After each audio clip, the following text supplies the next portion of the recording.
¿Sabías que el emperador Nerón intentó matar a su propia madre saboteando su barco? Y cuando eso falló, la mandó a ejecutar. Esta es solo una de las muchas historias impactantes que exploraremos mientras descubrimos las presiones que moldearon a uno de los gobernantes más despiadados de la historia. Pero retrocedamos un poco. La madre de Nerón, Agripina la Menor, no era una noble romana cualquiera. Ella fue la mente maestra detrás del ascenso al poder de Nerón.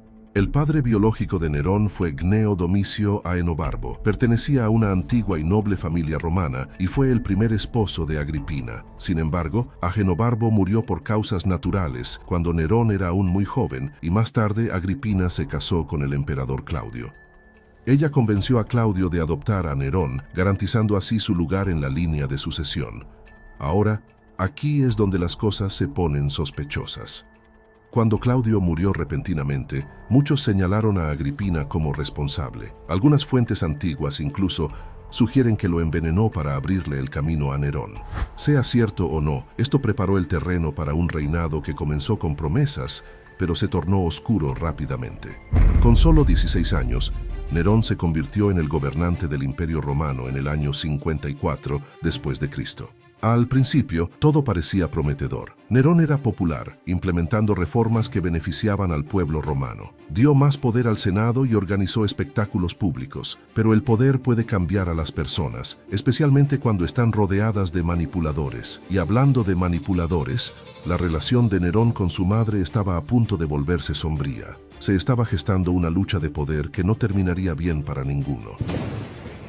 Cuando Nerón ascendió al trono, Séneca, el renombrado filósofo estoico, se convirtió en su tutor personal y tenía grandes esperanzas para su joven pupilo. Creía que podría moldear a Nerón en un gobernante sabio y benevolente.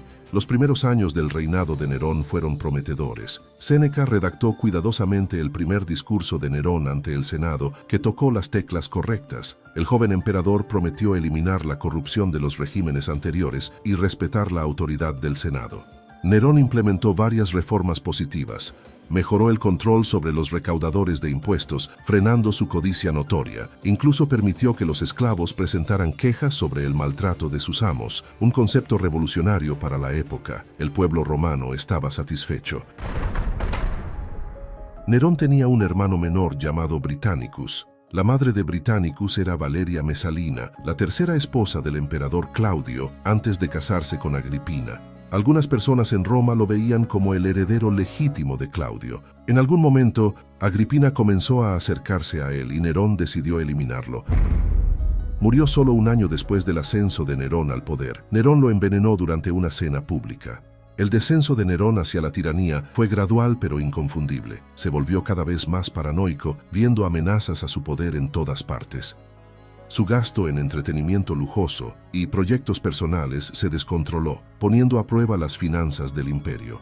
Séneca observaba con creciente inquietud cómo su pupilo se transformaba en todo lo que él había esperado evitar. La relación de Nerón con su madre, Agripina, fue complicada desde el principio. Ella había sido instrumental en su ascenso al poder, pero a medida que Nerón se consolidaba como emperador, empezó a resentir la influencia de su madre. Agripina no estaba contenta con ser solo una observadora pasiva. Quería gobernar a través de su hijo, y Nerón no estaba dispuesto a permitirlo. A medida que Nerón buscaba más independencia y poder, la tensión entre madre e hijo llegó a un punto crítico. Agripina había sido una aliada política importante, pero también era una fuente constante de fricción.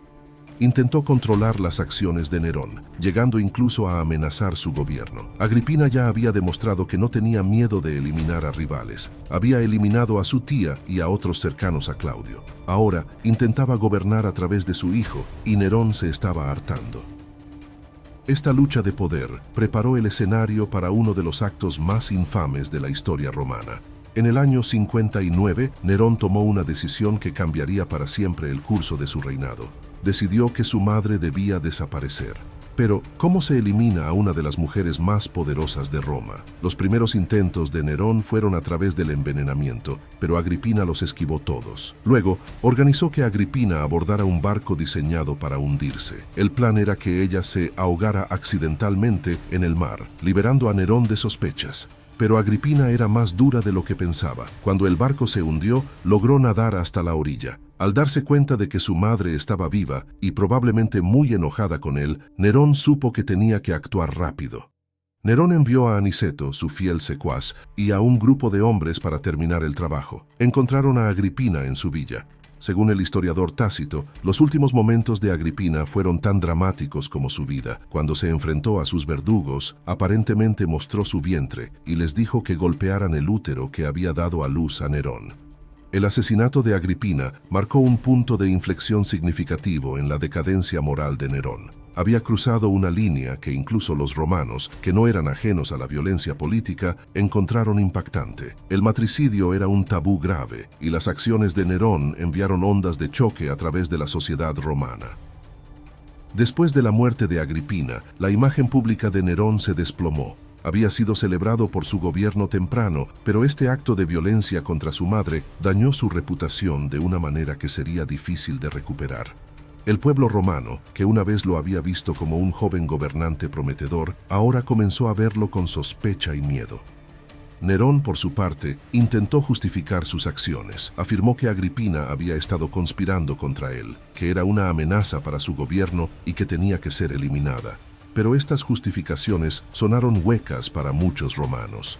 Las relaciones del emperador dentro de la corte imperial comenzaron a cambiar. Personas que una vez habían sido consejeros cercanos ahora se mantenían a distancia, cautelosas ante la creciente paranoia e imprevisibilidad de Nerón. Imagina el conflicto interno que debió sentir Séneca. Por un lado, estaba obligado por lealtad a su emperador y alumno. Por otro lado, estaba comprometiendo los principios que había pasado su vida defendiendo. Séneca apoyó a Nerón, incluso escribiendo una carta al Senado justificando la muerte de Agripina. Fue una decisión que lo atormentaría por el resto de su vida. Entra en escena Popea Sabina. Ella no era una noble romana común, era conocida por su belleza, ingenio y ambición. Cuando llamó la atención de Nerón, ya estaba casada con su amigo Otón, pero eso no detuvo al emperador de perseguirla. El deseo de Nerón por Popea desencadenó una serie de eventos que dejarían un rastro de cuerpos a su paso. El primero en caer fue Claudia Octavia, la primera esposa de Nerón. Octavia era popular entre el pueblo romano, pero Nerón la veía como un obstáculo para su felicidad con Popea. Acusó a Octavia de infertilidad, un cargo serio para una emperatriz romana. Esto fue solo un pretexto, por supuesto. Nerón se divorció rápidamente de Octavia y la exilió. El pueblo de Roma no estaba muy contento con esta decisión y quería que volviera, así que el exilio no fue suficiente. Nerón mandó ejecutar a Octavia para evitar que el pueblo de Roma la reclamara. El pueblo romano estaba impactado, pero Nerón apenas estaba comenzando. Con sus rivales fuera del camino, Nerón pudo dar rienda suelta a todos sus caprichos, y vaya que lo hizo. Derramó enormes cantidades de dinero en grandes proyectos de construcción y entretenimientos lujosos. Pero en el año 64 ocurrió un desastre. Un gran incendio se desató en Roma, ardiendo durante 6 días y 7 noches. Destruyó 3 de los 14 distritos de Roma y dañó gravemente otros 7. Comenzaron a correr rumores de que el propio Nerón había iniciado el incendio. Algunos incluso afirmaron que Nerón tocó la lira y cantó sobre la destrucción de Troya mientras Roma ardía. Es probable que de aquí provenga el famoso dicho, Nerón tocó mientras Roma ardía, aunque el violín no se inventaría hasta 1000 años después. Pero aquí es donde se complica. Según el historiador Tácito, Nerón estaba a kilómetros de distancia, en Anzio, cuando comenzó el incendio.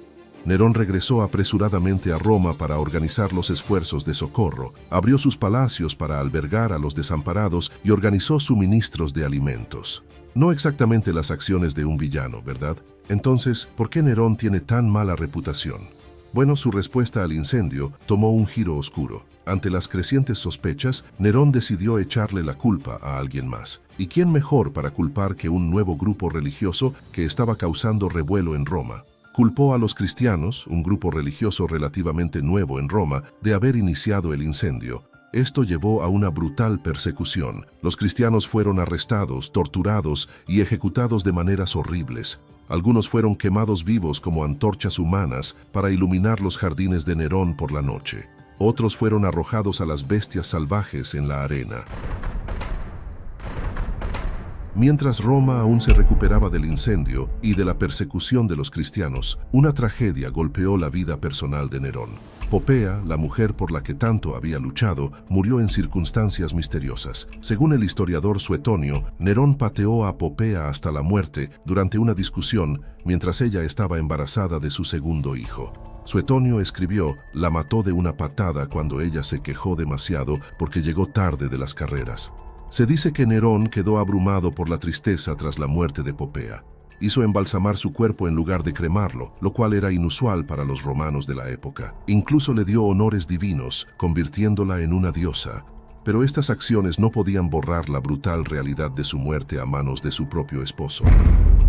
Esto fue demasiado para Séneca. Comenzó a condenar las acciones de Nerón y sus propias palabras volvieron para atormentarlo. Había escrito una vez: el poder corrompe a los mejores personajes. Ahora estaba presenciando esta verdad de primera mano en su antiguo alumno. Séneca lamentó: Nerón asesinó a su madre y hermano. Ahora no le queda nada peor que hacer que matar a su padre adoptivo y mentor. Séneca fue obligado a suicidarse el 12 de abril del año 64. El miedo de Nerón a perder el poder se volvió obsesivo. Veía conspiraciones por todas partes y reaccionaba con brutal eficiencia. Cualquiera que él percibiera como una amenaza era eliminado rápidamente. Senadores, líderes militares e incluso antiguos aliados se encontraron en el lado equivocado de la paranoia de Nerón. La lista de objetivos del emperador crecía día a día y nadie estaba a salvo de sus sospechas. Al igual que su enorme casa dorada, los grandes proyectos de construcción de Nerón llevaron las finanzas del imperio al borde del abismo. Drenó los recursos de Italia y explotó las provincias para financiar su estilo de vida opulento. La élite romana, que se enorgullecía de su austeridad y destreza militar, estaba horrorizada por las frivolidades de su emperador. A medida que crecía el descontento, también crecieron los desafíos al gobierno de Nerón. En el año 68, Cayo Julio Vindex, gobernador de la Galia Lugdunense, decidió que ya había tenido suficiente. Vindex reunió a sus tropas y declaró una rebelión abierta contra Nerón. Esta chispa de desafío se extendió por todo el imperio, desatando una tormenta que consumiría el reinado de Nerón. Al principio, Nerón no parecía demasiado preocupado por la rebelión de Vindex. Estaba más ocupado con sus actividades artísticas, pasando el tiempo ensayando para presentaciones en lugar de abordar la creciente crisis. Esta desconexión de la realidad pronto le costaría caro. A medida que más y más provincias se unían a la rebelión, el apoyo a Nerón en Roma se desmoronó. La guardia pretoriana, que una vez fue ferozmente leal al emperador, lo abandonó. Al percibir el cambio en los vientos del poder, el Senado declaró a Nerón enemigo público. Ante el colapso de su gobierno, Nerón huyó de Roma, acompañado solo por algunos libertinos y el siempre presente Esporo. Nerón se escondió en una villa a unos 35 kilómetros de la ciudad. El 9 de junio del año 68 le llegó a Nerón la noticia de que el Senado lo había condenado a muerte. Ante la perspectiva de una humillante ejecución pública, Nerón eligió quitarse la vida.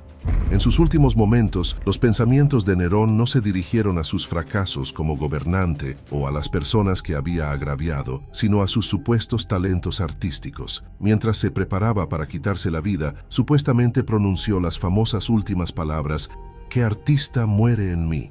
Fue un último acto de autoengaño de un hombre que había perdido contacto con la realidad hacía mucho tiempo. La muerte de Nerón sumió a Roma en el caos. Siguió el año de los 4 emperadores, exponiendo la fragilidad de la sucesión imperial. Curiosamente, algunos aún lloraron a Nerón, especialmente en las provincias orientales. Surgió la leyenda de Nerón redivivo, con impostores que afirmaban ser el emperador resucitado.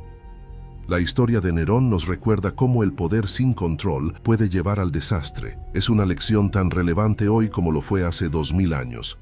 Cuando los líderes están aislados de las críticas y las consecuencias, los resultados pueden ser catastróficos, tanto para los gobernantes como para los gobernados. Mira nuestro video sobre Enrique VIII, el rey de Inglaterra, quien también fue corrompido por el poder y se convirtió en un tirano después de un comienzo prometedor.